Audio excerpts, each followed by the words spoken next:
I'm Sean from Offload Rugby Media. This is Simeon, also known as the TikTok Ref. Hi guys, I'm Murray, also known as Blissful Rugby HQ. And welcome to Season 2 of the Rugby Connection podcast. Hope you're ready for it. For the fans. By the fans. Hello and welcome to the first interview of Thursday. We're back, Season 2, off to a flyer, and who better than Premiership player of Bath, Josh Bayliss. Josh, thank you for coming on. How are you getting on? No worries at all. No, thanks for having me. Doing really well, thanks. Sort of in the middle of pre-season at the moment, which is always interesting, always pretty tough. Happy to be here on with you guys. It's good. I can't thank you enough for coming on. Massive thank you to Bath Rugby as well for sorting this out as well. So very grateful for this opportunity. We'll just dive straight into it. How did you get? We always ask our guests, how did you get into rugby? But your story's a bit unique because you grew up in Indonesia, didn't you? Yeah, I did. Yeah, no. So when I was born in England, and then my dad worked over in Indonesia. So lived over there till I was about 7 or 8, I think. Then came back for school in England with my sister and my mum. And then so probably didn't really start rugby until I was 9 or 10, but obviously I'd been watching it as a kid and my dad used to play, so I knew about rugby before then, but didn't really start until I guess 9 or 10. Oh, that's quite cool. I just when we found out that you grew up in Indonesia, I'm going to have to ask him how he got into rugby, because obviously Indonesia is not a very well known rugby country. So but that's great. My family's all big into rugby, so that even though I wasn't playing at a young age, I was watching and being introduced to it quite young. That's great. Simeon, you got questions for Josh? Yeah, so my first one is kind of building on from that. When doing like grassroots rugby, youth rugby, and going, obviously, because you've gone up through the Bath Academy and stuff and growing up, what was your favourite thing about youth level rugby? It's got to be the enjoyment. So I'm thinking sort of my school rugby. You're playing with your best mates. The guys you spend all day with. You're training literally every day after school with your mates, and then you're playing sort of twice a week. And just there's no pressure. It's just great fun. And I was lucky that the school I went to, it would have been easy at a quite prestigious school like Milford, quite a good rugby reputation, for them to sort of push hard on results and you got to win, we need to win. But they're the complete opposite. They just want to develop you as people and players. And that was great for me. And it just contributed to having like the most amazing time.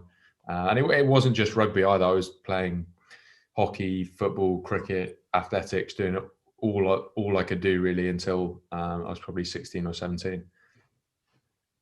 Oh, it's grand, thank you. Yeah. And just building on to that, and just you talk about you've done loads of other sports as well. What other parts of rugby, if you're involved in any, if it's coaching or whatever, or do you see yourself doing more in the future, like in the wider world of rugby community? Yeah, no, I love the sort of player appearances we sort of do, where we'll go down to local clubs and do a bit of coaching or whatever that will be. But I reckon by the time I finish trying to do something outside of rugby, explore something completely different, because by the time, hopefully I've got a good few years left in me yet, and it's every day it's a lifestyle, you're living it, and it'd be nice just to have a bit of a change, I think, by that stage. But no, I absolutely love whenever we get out into the community, go and do coaching sessions or whatever that may be. Oh, that's brilliant, thank you. Well, I am going to have to leave you, but thank you for coming on and answering my questions, and enjoy your time with Murray. No worries. And good luck with all the season. He's in safe hands, don't worry. Aye. Right. And that's Simeon. So short and sweet from Simeon, makes a change. If you've ever had the chance to listen to one of our episodes, because Simeon's a referee, so we get like ref talk. So if it's a bad week, Simeon has a field day. So kind of following on to how Simeon asked about like youth rugby. So you came right through the Bath Academy. Do you have any advice for players that are currently in like the system at Bath? Yeah, I mean the setup's so good. It's for me, it'd be just enjoy everything else as well. Like enjoy and keep playing other sports. So I think it has a massive bearing and positive impact on your rugby by having these sort of multi-sport and trying different things. And yeah, they'll ultimately just keep enjoying it, because you got to love what you do if you're going to do it every day, and just keep that sense of enjoyment. Yeah, that's fair. If you don't enjoy it, then there's not much point Exactly. in Yeah. doing it. Yeah, exactly. You got any personal goals for this upcoming season, Josh? Yeah, I mean, I'd absolutely love to make my Scotland debut. Would be incredible. And then for the club, I've got huge aspirations, and we've got huge aspirations as a group at Bath, and we've got an incredibly talented group. And look, we're going to be pushing every step of the way this year to put our best foot forward and do what we can. And it's going to be great with fans back, and it should feel more like a normal season. I'm just looking forward to that, to be honest. Yeah, definitely. I think I've always said, even just when fans were briefly coming in, even though it was limited capacity, it does make a big difference to, especially the home team. You do have that advantage. Yeah, massively. Sean, the other host of the show, who sadly can't be with us today, has asked, like, what is a normal training week like for you in the build up towards a game? So a normal week, if we're playing on a Saturday, let's say, and we've just played on a Saturday, we'll be Sunday off, in on the Monday, and Monday will be quite light in terms of actual training, but we'll have a lot of review meetings as forwards and backs, and then as a team as well. And then we'll probably go out for a light walkthrough. So we'll go through what the plays are going to be for the following week, and what line out calls are and stuff like that, and just have a little flush, have a walkthrough. And there'll be a gym session as well. And then on the Tuesday will normally be our biggest day. So that's when we'll get any sort of scrums, mauls live. We'll do them, and then we'll get a good run out as a team. Then it'll normally be a Wednesday off. Thursday will be fairly heavy, but a bit lighter than a Tuesday. A lot of sort of focused on speed and running our plays, trying to make sure we're nailed down on everything we're trying to do for the weekend. And then Friday will be really, really light, just a walk through, just to make sure everyone's happy with what we're going into the weekend play on Saturday. Yeah, that makes sense. I like that. I like the fact that you go really hard on the Tuesday and kind of like go lighter going up to the game, because nobody wants to go down injured, especially if you know that you're starting, for example. Yeah, exactly. It's and if we go hard on Tuesday and then we get that Wednesday off anyway, so you got plenty of time to recover before the game, so it works really well. Yeah, definitely. I can't say much. We're only Tuesday, like we train Tuesday, Thursday, game Saturday, so we've kind of got more recovery time, but it's just a bit more full on in a way as well. Yeah. So, sticking with Sean, he's asked, what's your favourite team to play against? Because every player seems to have one team that you not play better than against them, but you just really up for it a bit more, perhaps. It's tricky because in the Premiership, every game is so competitive. It's such a competitive league. Like you got to be on every game. I mean, in terms of stats wise, before the end of this season, the only tries I'd scored in the Premiership were against Sale Sharks. So I'd only ever scored against them in the Premiership. So I don't think I've actually played my best against them, but I just seem to end up scoring, which is always a good thing. But yeah, no, in a league like the Premiership, I think it's every. Oh, tell me that. Oh, there we are. Right. Yeah, the signal just kind of went away for some reason there. All right. Where did I get to? I heard that every team was. Oh, okay, yeah. And then I just went on to say maybe Sale, because I seem to. The only Premiership tries I score are against Sale until the end of the season. But yeah, I don't know. Every team is so competitive that you just got to be switched on for every game, really. Yeah, no, I like that, because, like you just said, every team is different, so you always want to try and be your best. Yeah. I like the fact that you always seem to score against Sale. So yeah. I did actually have you down as, because I started doing like a try of the week Yeah. near the end of the season, you got the last regular season try of the week when you Oh, did that yeah. big run in, and Yeah. it was quite funny because after we confirmed that you were coming on the show, I Yeah. think the next video, like, I scrolled up and it was the Bath page, Yeah. and it was that try, and I was like, oh, funny that, That's spooky coincidence. Yeah. I was going to ask, how eager are you to get back into the Scotland squad? Because obviously you were named in the Six Nations training squad, and then again in the summer squad, but sadly the summer tour got cancelled because of COVID. So it's been so frustrating, heartbreaking. I just desperately want to play, and obviously that Six Nations, I was in for a week, then came back, got concussed, and couldn't go back. And then obviously the summer didn't work out either. All the games got cancelled, and fingers crossed I get another chance and be able to pull the jersey on. That'd be absolutely amazing, and really want to do that if I can.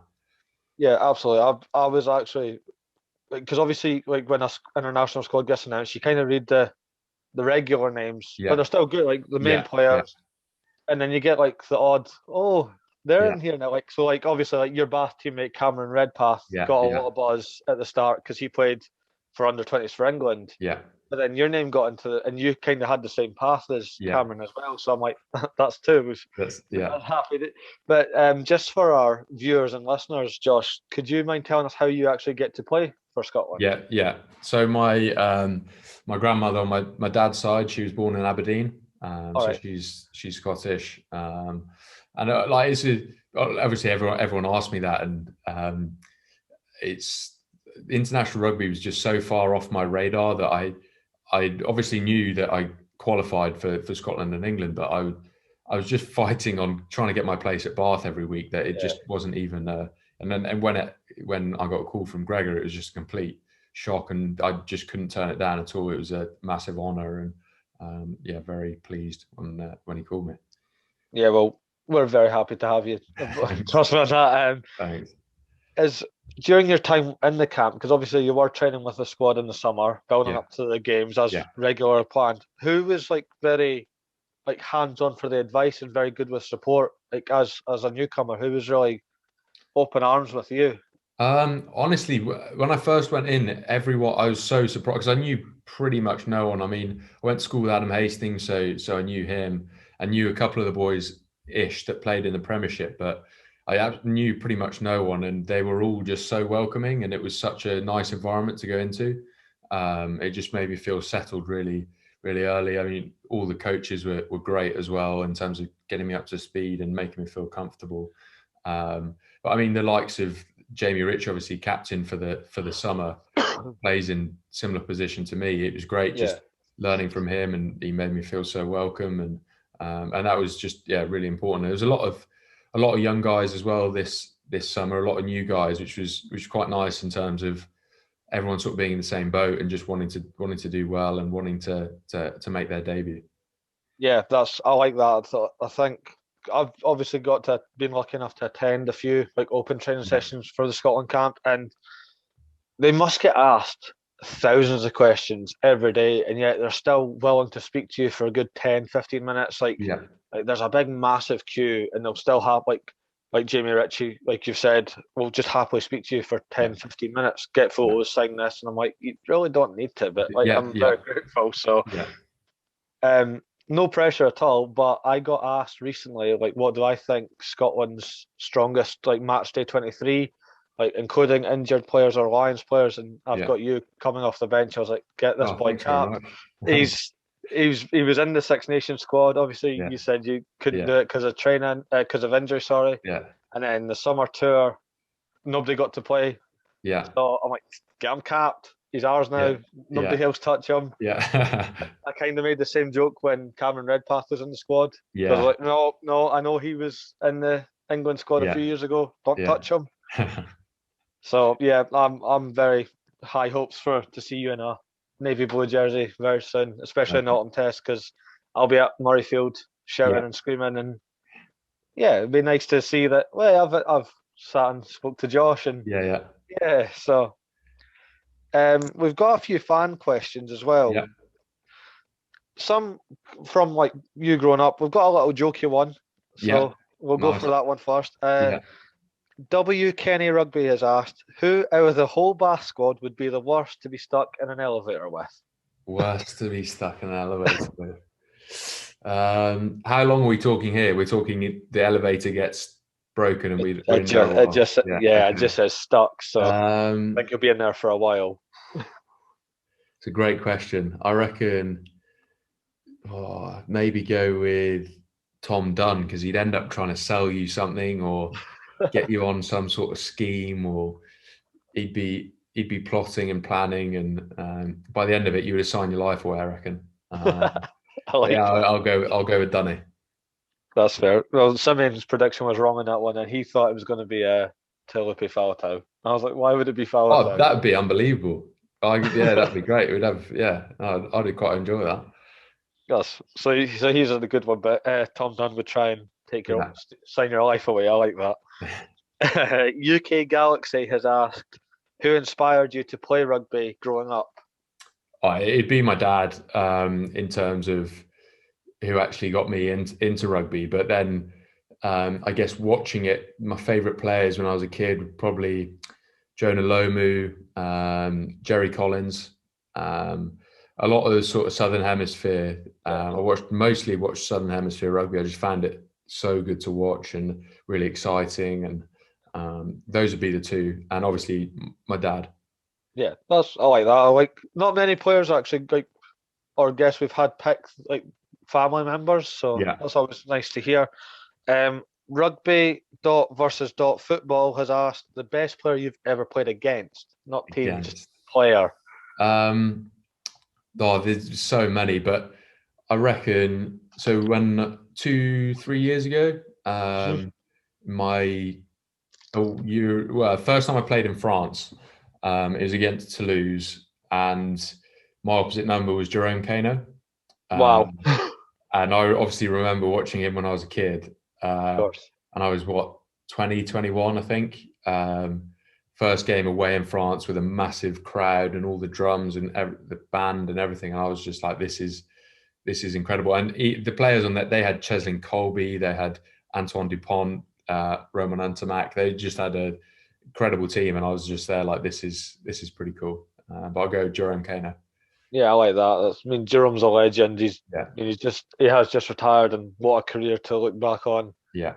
How old are you, Josh, if you don't mind me asking? Just 23. 23. Oh, right, nice. Same age as me then. So, oh yeah. Yeah, that's cool. Have you got? I've just started back at rugby. I rejoined. I stopped playing for a few years. I rejoined when you were allowed to do group training again in Scotland. Okay, yeah. And I've now been moved to the forward, so I'm a second row or back row. Have you got like any advice or anything for players in that position? I don't enjoy second row. I've played a bit there this year, and it's your head and your ears are pretty sore after a game in second row. I mean, the way I play back row is just try and get stuck in, just completely empty the tank, get around the park, do what I can to help the teammates, and just sort of get stuck in. There'd be no specific advice. I mean, I'm probably not the best person sort of technically to ask. I just sort of run around and see what happens. I mean, it works. So sometimes it doesn't always work. You get an international call from that from just running about. That works for me. Yeah.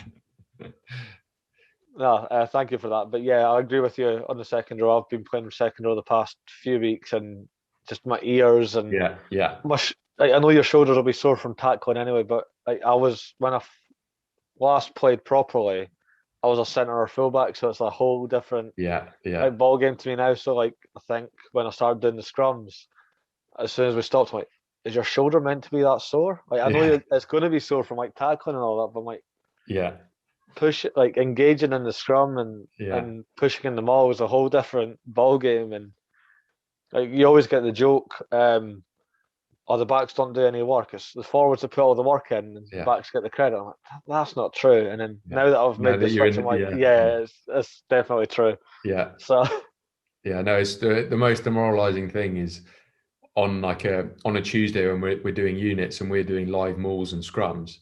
and you look over and the backs are kicking or something, you're just there like, this is such a joke. This is ridiculous. Yeah, absolutely. I completely agree with that, because I noticed that even just, and I've only been a forward for like a month, maybe, if that. And like we're like, even on Thursday we're practicing like the line out calls and the pushing off the like contested scrums, and then you just kind of have all you peek, and all the backs are just standing there like waiting for the ball to come. I'm like, do you just, is that all you do? You just stand there for the most part? Yeah. But yeah, that's great, and I like the fact that like you've got a lot of different like rugby heroes and different aims for the season and all that. And what would be your highest achievement if you could pick one thing and to tick off the list for this season? What would it be? So for Bath as a club, it'd be the Premiership. We've got the squad to do it. And we've had the squad for a while. We've got such young talent as well. So many guys that just want to do well for the club. It's so exciting to be a part of. We've got to finish top four and contend for the trophy, because we've got the squad to do it. And we've got the heart to do it as well. And that'd be huge. I mean, absolute dream come true for me. And then to make my debut would be, on a personal note, for Scotland, would be an absolute another dream come true, and something that hopefully I'd be able to share with my family if the crowds are around, which would be really, really special. Yeah, I can't argue with that. I mean, Bath are obviously such a rich club with history, and have been at the highs and have been at the lows, like most teams. And it would actually be nice to see Bath start picking back up in the top four, pushing for the title, like you said. Any like admirations potentially in Europe? Yeah, no, look, Europe's always great, and it's so much fun to play some of these places and play against these teams that are just full of stars, and just experience something completely different rugby, because it's teams you don't normally play in the Premiership, and it's always such a great experience, and at the same time it can be a bit of a lottery in terms of who you're going to get and where you're going to play, and who knows with COVID whether there will be restrictions and whatnot. But yeah, Europe's always, for us, it's special, and we've got a rich history as well in Europe as a club. And look, that's, again, it's we ultimately want to win as much as we can, and Europe definitely comes under that. Yeah, definitely, because I get asked like a lot of prediction based questions as well. So I think like when the Champions Cup was on, like fully swing, before they changed like the reshuffle how it is for the time being, and like yous were playing one night, and I said Bath would win it, and they're like, would they? Don't sleep on Bath. Like form means nothing. This club's like rich in history. They're always up for a big European night, and and I think you actually did win it. So okay. So I was right on that one. But I'm just sitting there like, you can't ever write, with most big teams and with clubs with rich history as well, you can't write them off regardless of how they're playing in form or that. No, I completely agree. It's there's nothing quite like a sort of Friday night Europe game. It definitely brings the best out in you. Yeah, and I'm guessing a jam-packed rec is. We're lucky. Every week's packed at the rec. Like we've always got a full crowd, and but yeah, there is that something special about a sort of night game under lights, and especially European. It is like the epicenter of like Bath as well, isn't it?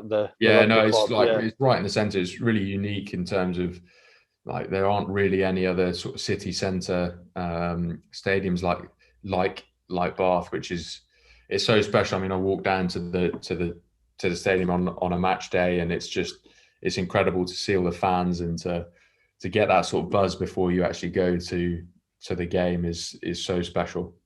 Yeah, of course. I've personally never been to the rec. It's been on the bucket list of mine, but then obviously with COVID, everything's took a back burner now. But you know what? Crowds are starting to get back. I get to go to the Edinburgh's first game at their new stadium. I'll be at Murrayfield for the autumn test. Hopefully, we'll get to see you starting or coming off the bench, getting a navy blue jersey on you for a Fingers change. crossed. As you can see, we've got the Bath jersey behind. Yeah, no, very happy with that. It's a new theme I've started in the past few weeks. Yeah, Like key talking points for certain games or players we've had.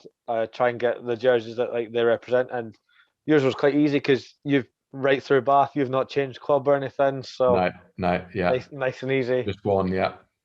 It's just I'm not turning it around because it's out of date. It says Anderson 15 on it, and as you Okay. know, I'm now a forward, so it was Yeah. instantly out of date. But it's fine. It's still a very nice top. It's just very comfy to wear. So Yeah.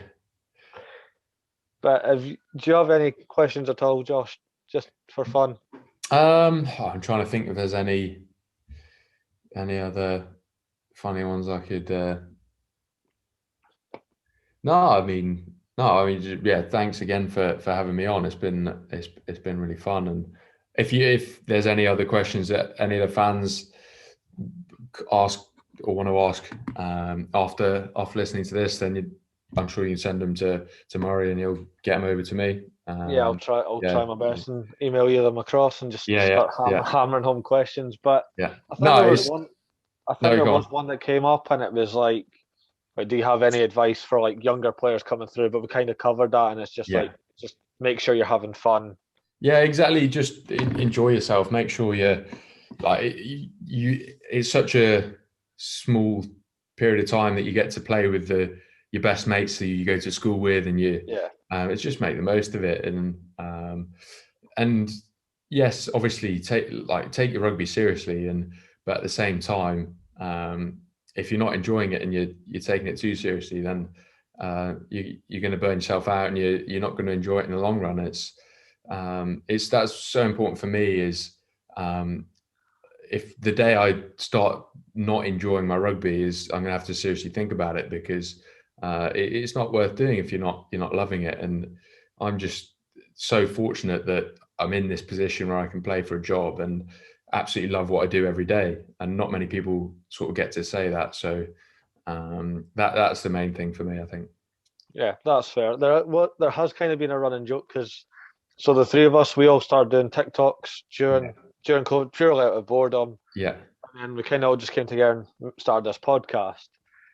And I do a lot of my stuff is like combined 15s, like people will ask like players from Bath and Exeter or whatever.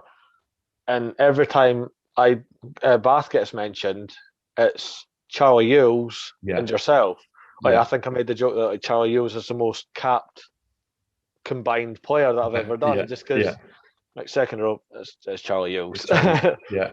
But like you started coming in the back row, and a lot of them. And when we announced that you were coming on the show, somebody was like, "Oh, congratulations on getting your favourite Bath player." Yeah. And I was like, go and explain that. And like, just because he's always in your combined 15. Because Josh is playing really good rugby. And it makes sense. Yeah. Well, thank you very much. You're also the first Premiership player on the Rugby Connection podcast. So there you go. Yeah. First Bath player, first Premiership player. Premiership. Oh, you came to the best club first, so I'm happy with that. I like that. No, I am truly grateful for this, because I can't think how much like emails and requests any professional club gets on a daily basis, and just how quick Lewis got back to me. And Lewis is great. And then was like, "Oh, Josh, but Bayliss is really happy to speak on it." Yes. Sorry, say that again, Josh Bayliss. And I'm not gonna lie, I was a bit starstruck just because this whole. Like, I'm just taking a shot at the end of the day. Like, the pro clubs have every right to say, no, we're not giving you a player. But you know what?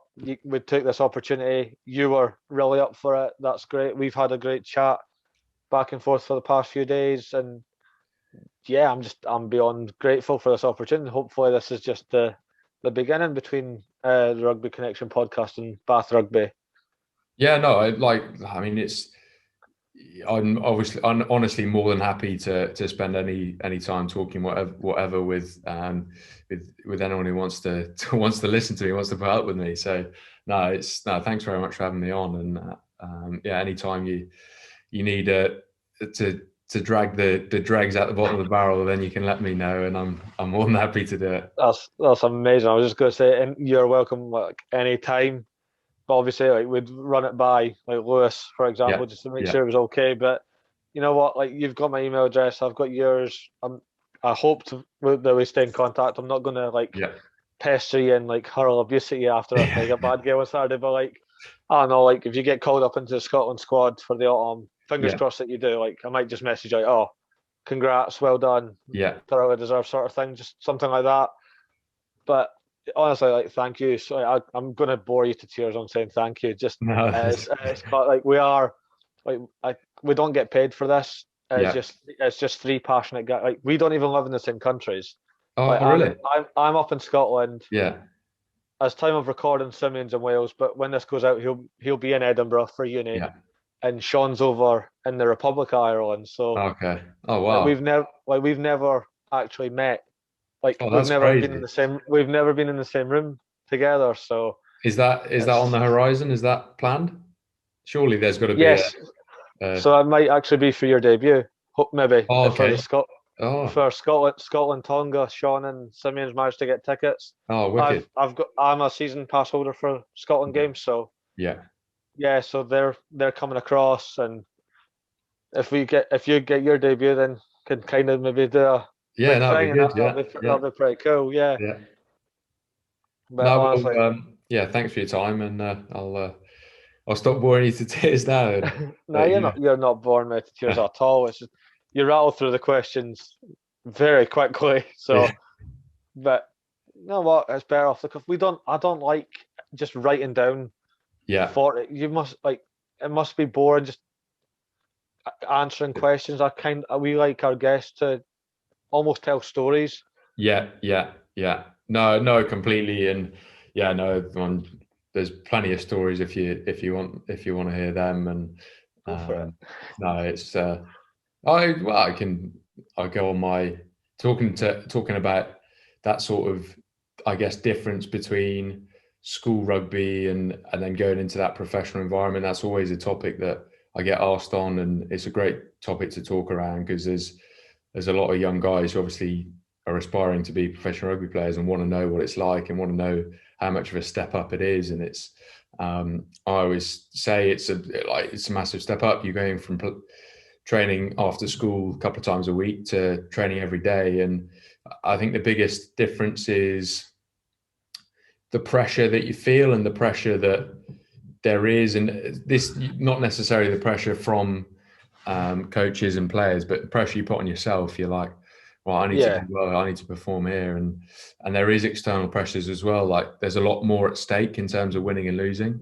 and you're not really. I wasn't really prepared for that, but it's just I just pinched myself, and I was when I can remember my first day. I went in and my locker was next to Toby Falatau's, or his was opposite mine. Wow! I was sat there and I was like, what's going on here? It's just completely nuts. I mean, still 5 years down the line, I still get that sort of feeling when I'm driving up to where we train, and just like, this is so cool. I get to do this and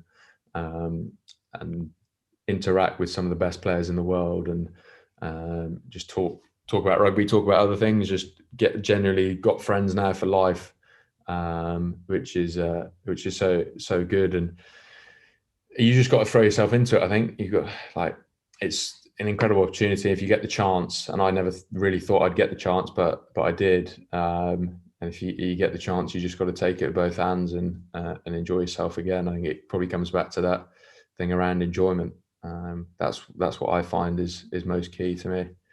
Yeah, that's fair. I was just going to ask, similar to like when you got put into the Scotland camp, like who was very welcoming or gave you the best advice? Who was the best at that when you joined, like the senior squad at Bath?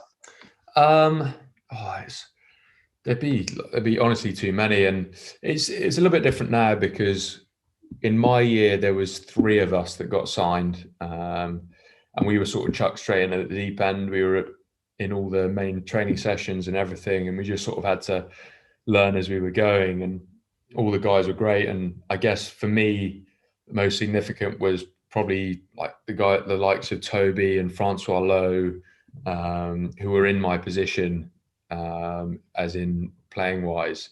And they were more than happy to give me any advice, and I'd go up and probably ask stupid questions all the time. They probably got fed up, but they were always more than happy to answer them. But the whole squad, I've been incredibly lucky since I've been at the club that there's a really good group of guys and group of senior guys who are more than happy to spend time with anyone to talk through anything, which is so important. As a young guy, you don't want to sort of be shunned to the side and feel like you're being a nuisance or annoying people. And that's just the complete opposite of what happens at Bath. It's just a great environment. And hopefully now I'm sort of doing similar things to the young guys that are coming up. And that's what I'd be hoping. And I hope I'm a very approachable guy for some of those to come and speak to if they've ever got any problems or want advice or whatever. I'm not saying I've got all the answers, but I've learned a few things in 5 years, so I'm more than happy to spread those around. It's been 5 years you've been in the senior level. Since I was 18 at school. It's gone very quickly. I think it's mid 70s on appearances now, so getting up there, which is good. Do you get any caps or like any like ceremonial things for club appearances? I know you get like obviously your international cap for your first, your 50th, your 100th. Yeah, no, they do a few things. So on your 50th, you get 50 on the middle of your shirt. And then every game after that, there'll be the small 50. Then on 100, it changes to 100. And then your debut shirt, you obviously get to keep the shirt. They'll frame it for you, and it's got your inscription on the bottom. And then what they do now, which I think is great, is when you're a guy making his debut in the squad in our pre-game meeting, they'll get the most cap player in the playing squad to present the man on his debut with his shirt. All right, yeah. It's a really nice touch. It's really good. And then obviously on the 100th, you get your frame shirt as well. So they do make it special, and it is a special achievement to play 50 or 100 times or 150, 200 times for any club or any team is a massive achievement. So they definitely do make it known. Yeah, that's fair. I like the fact that like you get to, obviously you'd keep your shirt on your debut anyway, but I like the fact that they frame it for you and you get like the most cap player handing it to you, and that just generally feels like quite a nice touch. Like they don't obviously need to do that sort of thing, but they obviously want you to feel special, and perfect. Yeah, no, I completely agree. I think it's great. So hopefully you could be handing over to somebody's debut maybe one day, down the line. Yeah, that would be pretty cool. Yeah. No, I mean, I absolutely love Bath as a club and as a city. I'm so happy here. So that would be an absolute dream as well. One day. Yeah, you tons of time to get all those dreams. Well, fingers crossed. Yeah, you never know. Fingers crossed. So the big ones this year: pushing for the Prem. Scotland debut. Yeah. Perfect. Can't think of much better than that, really. No. Is there any games now that the fixtures are? Is there any games like really early on in the Prem that you're? I know that it's not teams that you like playing the best, but is there any like fixture that stands out particularly right now that crowds are back? It starts hard, and Sale away is never an easy game, and then I guess what's going to be really exciting is our first game at home. So Newcastle the week after at home. Just have the fans back. Can't wait for that. It's going to be so good. No, that'd be a good game. But yeah, they come thick and fast, and you've got to be ready for all of them. You said Sale away as the first game for you, so that means you're on the score sheet because we discussed that you to score against Sale. So, well, I need to get picked first, but fingers crossed. Well, fingers crossed you get picked, and I honestly don't see any reason why you shouldn't be getting picked. I don't just say that because you're a guest. Like, there's genuinely no reason why you shouldn't be getting picked for Bath or for Scotland. I think I've picked you since about April. Oh, nice. Thank you. Consistently, just like, and on the open side, Josh Bayliss. And I'm like, people are going to get bored of that. Same way when I picked Charlie Ewels a lot, and they're just good players. Like, I'll I think tell you that he'll be happy. I think somebody commented like, "Do you like know Josh Bayliss personally?" Yeah, I thought, yeah. no, he's just a good.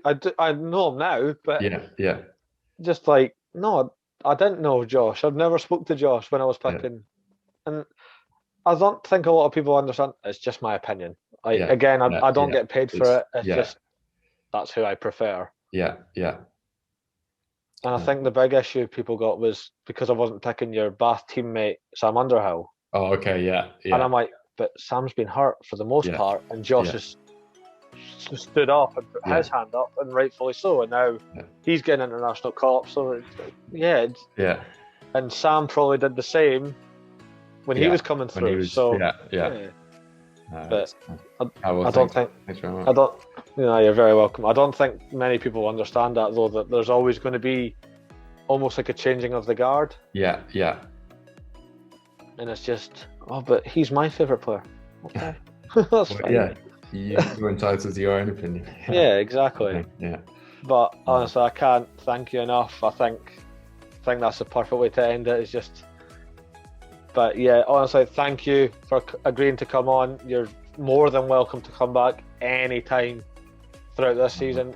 Obviously, good luck for the season. Hopefully, we see Bath pushing for the top 4 because, like we said, they're a great club with great history. And obviously, I cannot wait to see you in the Navy jersey in the autumn. And you know what? I'm just putting out there. I know it's a big stadium, and obviously, friends and family are more important. But if you see us, give us a shout, and we'll try and interview you after your Scotland debut would be ideal. So that sounds good to me. But thank you so much, mate, for coming on. It's been an absolute blast. You definitely feel like you live for the fans, by the fans. That's always our motto. So thanks again for having me. Hopefully you're welcome. We'll see after the Scotland game, hopefully. Right. Yeah, absolutely. Is there any way our viewers and listeners can get a hold of you, to follow you? Probably. I don't really use Twitter, but Instagram would be the one really, and that's J_Bayliss8. There we go. So that'd be the one to get a hold of me. There we go. This has been Interview Thursday for the Rugby Connection podcast, season 2 now. Unbelievable! Can't believe we've got to season 2. Thank you for all the support. You can get us on YouTube, Spotify, Instagram, TikTok for us as well, because that's where we all started. So there you go, and we will see you very, very soon.